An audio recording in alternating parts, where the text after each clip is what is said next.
What's going on, guys? We are back with another video. My name is Armando, and in this video, which has been highly requested by you guys, we are going over what exactly caused the failure on my Colorado ZR2 to leave us stranded twice out on the trails. Now, I wanted to make this a dedicated YouTube video because I feel like this is a potential problem for Colorado owners that plan to go off-roading, and wanted to show you the fail point on camera. But before we get into that, I wanted to go over all the steps that the dealer took prior to finding the actual root cause and what led up to it. So how this originally started was our trip out to Colorado, that we had a multi-day trip planned, and we were going up Schofields Pass, and that's when we ended up breaking down, which I'm sure a lot of you have seen that video. What specifically was happening with the truck is while we were going up a shelf road, all of a sudden a bunch of lights came on the dash and no power was being transferred to the wheels. The engine would rev up in RPMs, but it was almost like if something electronically or almost like the torque converter wasn't engaging and no power was being transmitted to the wheels. So we ended up having to basically sit there with Richard's code reader, clear a lot of codes. Eventually, once we cleared those codes, we were able to get it moving again and limp it off the trail. We ended up taking it to the dealer. The dealer deemed that the ECM was faulty and it had failed. So they replaced it with a brand new ECM, got the truck back, and everything seemed fine. A few weeks later, we ended up going down to Moab to do some scouting for the Red Rock Rally event that we were hosting and see what trails we were gonna do for that event. And that was also kind of the shakedown run to make sure everything was good with the ZR2. On the first day of scouting, I did have one instance going down a trail, kind of fast pace, where I ended up losing power to the wheels for like half a second. Lights flashed on the dash during that time, and then it went away. Had no codes, no check engine light. It was very strange. The next day we did more trail riding, had no issues. So as precaution, I ended up taking to the dealer and said, hey, I had this one instance where the lights popped up and I lost power. They checked and they said everything was fine. They couldn't find anything wrong with the truck. So I kind of dismissed it as maybe it was just a fluke. A few weeks after that instance was officially the start of the Red Rock Rally down in Moab, Utah. And we were doing our pre-run with a few of the guys that were going to the Red Rock Rally on Hell's Roaring Rim, which that's, some of you may have seen that video. We were out there, truck was doing great. We were almost done with the trail and going up a hill, same thing happened all over again. What happened in Colorado, but worse this time. We ended up losing power, and not only power, but we also lost power steering, had absolutely no power steering. So Paul was there with us and he had a really good code reader and he was able to clear the codes. And once again, with a bunch of clearing the codes, we were able to limp it off the trail. We still had no power steering, which was quite the mission to get the truck off on a trail with no power steering, but we were able to limp it off and basically just use the truck as a home base camping for the next couple days and then traveling to and from town if we needed anything. I know a lot of you guys were asking in the previous videos on what scanner tool you recommend getting, and this is the one that Paul was using, which is the X tool. And as you can see, I have purchased my own shortly after this encounter. Highly, highly recommend. I'm gonna link it down in the description below. You can buy it off of Amazon. It is a little pricey, but there's no subscription fee. It comes with its own app and it's constantly updating the app.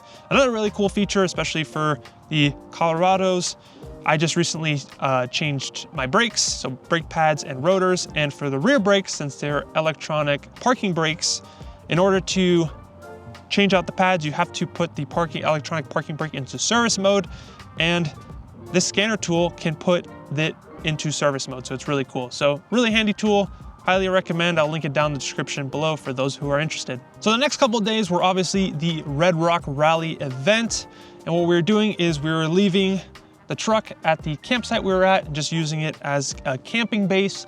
And we would carpool with a few other Colorado ZR2 owners to go hit the trails and still have a good time. On one of the days, we decided where we needed a few groceries, we had to go into town in Moab. We took the truck in, parked it, got our 1 or 2 items that we needed from the grocery store, came out, and the truck would not start at all. It was completely dead in the water. We tried to disconnect the battery for about 45 minutes, connect it again, still would not start. Paul ended up coming out with his scanner that we have there now and tried clearing a bunch of codes. After clearing a bunch of codes several times, the truck was able to start, but it would not go into gear. It was stuck in the parking gear. You tried to put it in any gear, reverse, neutral, drive, it would not move. So at that point, after troubleshooting for several hours, it was probably already 8, 9 o'clock, we threw in the towel and decided to call for a tow truck, which wouldn't be there till the following morning. So the following morning, the tow truck came, towed it, and towed it back all the way to our dealer, and the dealer started diagnosing for more troubleshooting issues. So now that it's at the dealer, they start troubleshooting it, and the first thing they think the problem was, since it had no power steering, it was the power steering harness. So they ended up ordering a brand new power steering harness, replaced the entire harness, and it was still giving the exact same issues.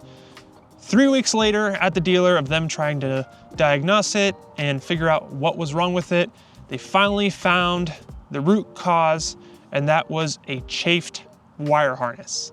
So the picture I received from the dealer after they finally found the root cause was, this is what my wire harness looked like. All chewed up, several wires. You can see the copper is exposed, and that was eventually what the root cause was, because I can safely say that because we've done already a few trips and have had 0 issues. But I wanted to show you guys which harness it was, so that way you are aware. So we got the airbox here, and right behind the airbox, you can see this wire harness right here. So if you follow it on my truck, you can see that fresh loom wrapping right here. That is where it was chafing. So it was chafing somewhere along here. I'm not sure if it was chafing on the actual airbox or against this other wire loom that comes up this way. It's kind of hard to see in there, but that's where it was chafing. Unfortunately, I don't know what specifically that wire harness is for. If anybody knows, please leave it down in the comments below, because I did ask my service advisor and he wasn't really able to give me an answer on what specifically that wire harness is for. But I wanted to make this video because originally I thought it was a one-off situation until I reached out to our WhatsApp group that we had for the Red Rock Rally and asked a bunch of the ZR2 owners in there, hey, has anybody had, this was my issue. I wanted to see if everybody could check out their wire harness and see what theirs looked like. Well, in that, we had 2 instances of people having signs of chafing. So the first one was Jose, and his wasn't that severe, but it was the early signs of the chafing. And I'll put the picture up so you guys can see where the jacket of the wire harness, you can start seeing early signs of that chafing. And then the worst case scenario, or a more severe case, was Zach's ZR2, where you can see, I'll put also his picture up there. The jacket on the wire harness is completely gone, and you can see the one exposed wire, that you can see that yellow wire there that's completely exposed, that was up next to start wearing down all the way to the copper and probably start shorting out and having the same issues as me. So I wanted to put it out there because it seems like if you do off-road your ZR2 a lot with the vibrations and stuff like that, this could be a major potential issue for Colorado owners. For those of you in the comment section in the previous video saying, should have bought a Toyota, should have bought a Jeep, should have bought a Ford, just like to say, any vehicle with an OBDII port has major wiring harnesses, and if those major wiring harnesses chafe and have exposed copper, you're going to experience the exact same issue. Now, do I fault Chevy a little bit for how that wire harness is routed and not properly secured? Yes. I feel like it could properly be way better secured, but with a few tie wraps, it's easily fixed so that way it's not chafing or rubbing on anything. What I can say for sure is the wire harness was 100% the root cause of all our electrical gremlins. The ECM that was originally replaced after the first Colorado breakdown was for sure a side effect of the actual root cause here. And I can say that without a fact because we have done multiple trips after this fix with completely no issues whatsoever. So if you found this video helpful in any way, make sure to leave a like and subscribe if you like content like this. We'll see you guys in the next video.